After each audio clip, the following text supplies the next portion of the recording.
Good morning সবাইকে। আবারও চলে এসেছি নতুন একটা ভিডিও নিয়ে। আজকে আমরা যাচ্ছি পুজো দিতে, আর আমার বর মন্দিরের জন্য পোশাক নিচ্ছে। তো দেখো, আমরা বোদাগঞ্জ মন্দিরে যাচ্ছি। তোমরা কে কে বোদাগঞ্জ মন্দিরে গিয়েছো, ভামড়ি দেবীর মন্দিরে, অবশ্যই জানাবে। আর কারা কারা চিনতে পারছো।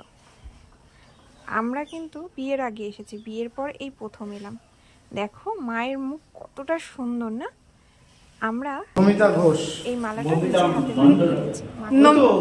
হ্যাঁ ঘোষ মন্ডল। আচ্ছা, নমিতা মণ্ডল। তোমরা দেখে অবশ্যই জানাবে। আর তারপর আমার বর একটু ওই কাপড় বেঁধে নিচ্ছে। তারপর আমাকে একটা সিঁদুরের কৌটো দিয়েছিল, যেটা মায়ের চরণে ঢেলে নিতে বলেছিল। তারপর সামনেই দেখলাম অন্নপূর্ণা মন্দির, সেখানেও গিয়ে আমরা পুজো দিয়ে নিয়েছি। আমরা পুজো দিই, আর তোমরা লাইক কমেন্ট সাবস্ক্রাইব করে